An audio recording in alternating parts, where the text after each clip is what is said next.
After reading a lot of productivity books and listening to other inspiring people, I feel like there are a lot of rules and how-tos on how to build habits and do the work that really matters. Like Mel Robbins' 5-second rule, Tom Bilyeu's bright lines rule, Matt D'Avella's 2-day rule, or Mark Twain's eat that frog rule. But there is one rule that I'm able to incorporate in my life that is helping me beat my procrastination.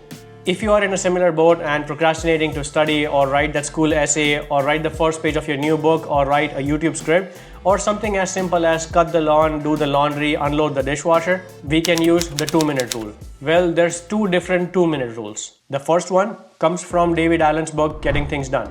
This rule basically states any task that can be done in under 2 minutes, just get up and do it.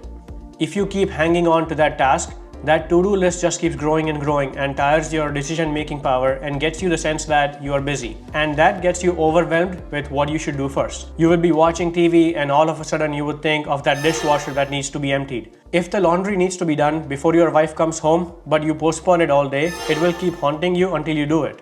If you don't do it, even though the task takes less than 2 minutes, it keeps bothering you and ends up wasting more time just thinking about it.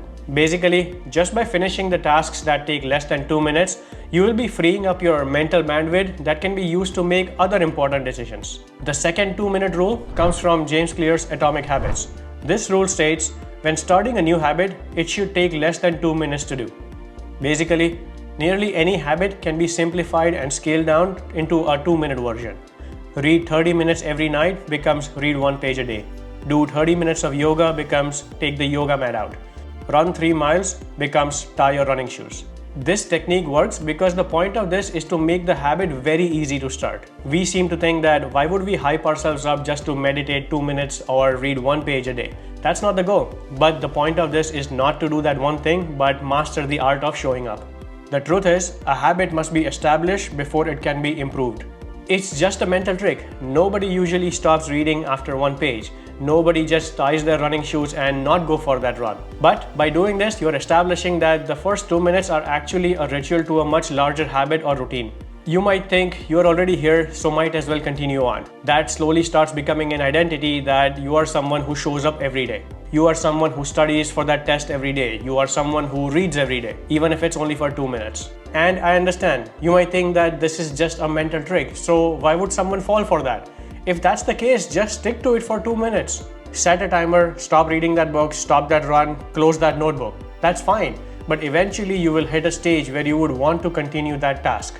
There have been many times where I just write my video scripts after scripts and just feel lazy to record any of my videos. And using these techniques, I tell myself that I'm just going to set up the camera, turn the lights on, adjust the background, and that's it.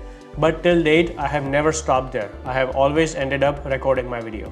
You have to start somewhere. You have to prove it to yourself first that you are someone who reads 1 page a day before it transitions to 1 book a week. But you have to start something super small. You have to build an identity that you are someone who shows up every day, even if it's only for 2 minutes. If you like such videos, I have similar content on my channel. I'd love it if you subscribe to it. If you want, watch the video where I talk about how I read 100 books in 2 years. See you in the next one.